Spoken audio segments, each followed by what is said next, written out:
Hello everyone, welcome back to my channel. I hope everyone is doing good. So आज था मेरा IBPS clerk का exam. That was in last shift, 4th shift थी मेरी। मैं paper देकर इतना नहीं थकती हूँ जो उसकी प्रोसेस में मैं थक जाती हूँ। उधर पहुँचने में मेरा सेंटर घर इतना दूर था, मैं कुछ कर नहीं सकते। Let's start the analysis. तो सबसे पहले खुले थे रीजनिंग। तो रीजनिंग का जो लेवल था मुझे बहुत ईजी लगा, टू बी वेरी ऑनेस्ट। कोई भी क्वेश्चन नहीं अटका, सारे ईजिली बन रहे थे। तो मैं रीजनिंग में बता देती हूँ। पजल्स थी, ब्लड रिलेशन नहीं था, सिलॉग्स थी, इनइक्वालिटीज़ थी, और हाँ, और एक जो वर्ड्स फॉर्मेशन वाला था तो मुझे बताना कि उसके अंदर आप लोगों का क्या है। मेरा मोर देन वन बना था, रेज और गेयर बने थे, तो मोर देन वर्ड वाला मैंने लिख दिया। ओवरऑल कुछ रीजनिंग में बताने का है नहीं, तो I have attempted 35 and I hope accuracy के साथ ही मैंने बनाया है। तो इंग्लिश में तो मैं बहुत सारे लिख के लाई हूँ अपने एडमिट कार्ड पे आंसर्स, जिसमें बहुत कन्फ्यूजन हो रही थी। इंग्लिश लग बहुत ईजी रहा था कि ईजी है, but it is very very very confusing question जो मैंने स्टार्टिंग में करे थे। लास्ट में मेरा 5-6 मिनट बच गए थे। उसके बाद मैं जब वापस रिवाइज़ करी थी और मुझे वो फिर लग ही नहीं रहे थे, देन मैंने उसको चेंज करके अपना आंसर चेंज किया। तो इसलिए क्लोज टेस्ट वाले आंसर्स भी बहुत कंफ्यूजिंग थे। तो सबसे पहले तो क्लोज टेस्ट में एक तो मुझे समझ नहीं आ रहा था, सोली आना था कि डेडिकेटेड आना था। कोई एक था लाइन जो शिफ्ट में उनको पता होगा, तो मुझे बताना आपने सोली किया डेडिकेटेड। पहले मैंने सोली किया था और मैंने बाद में डेडिकेटेड कर दिया था। उसके बाद एक क्लोज टेस्ट में ये था कि की के बाद क्या आना है, तो मैंने की प्रॉपर्टीज़ करा है। बहुत सारे ऑप्शंस थे, उसमें भी वो हो रहा था।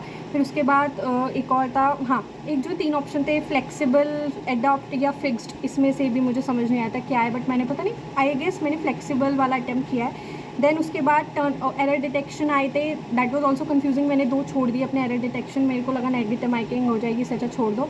तो एक एरर बहुत ईजी था, turn off the light something था, तो उसमें टर्न ऑफ में सिंगल एफ था, तो वो ऑफ वाला हो गया।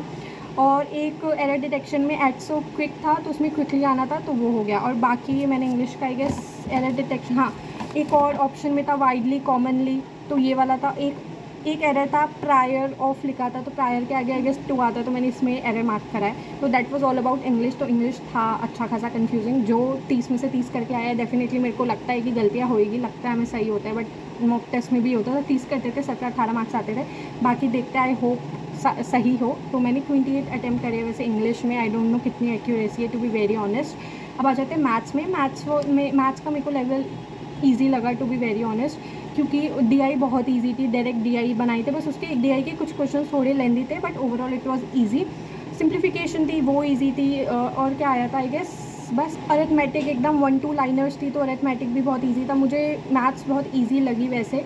बाकी मेरे से ज़्यादा तो नहीं बने, मैं 32 ही बना पाई हूँ। मैं चाहती थी मैं सारे बनाऊँ, क्योंकि मुझे मैथ्स का लेवल इजी लग रहा था अपनी तरफ से। तो मेरे को था कि मैं 35 अटैम्प्ट करूँ, पर मेरा टाइम खत्म हो गया था। 1-2 क्वेश्चन मेरे को दोबारा करने पड़े थे, मैंने गलत लिख दिया था। थोड़ा इंग्लिश में डर है अपना, बाकी तो ठीक है। Now I am gonna focus on my RRB PO mains. अभी IBPS PO प्रीलिम्स को टाइम है, तो अभी मैं मेन्स का पढ़ूंगी। And mainly GA guys, GA computer को तो बिल्कुल भी मत छोड़ो, रोज अच्छे से पढ़ो। मैं अभी भी वैसे पढ़ी रही थी स्मार्ट कीड़ा मॉक ड्रिल से, एटलीस्ट मेरी GA तो साथ के साथ चले। तो I am following Smart Keeda mock drill for GA, as you guys all know. तो वहाँ से तो मैं अपनी वीकली पूरा करती ही रहूँगी, मैं नहीं छोड़ सकती। GA and computer are the main subjects. Reasoning maths में वही लास्ट में हालत हो जाती है। So that's it guys for this video. Bye bye, take care, thank you.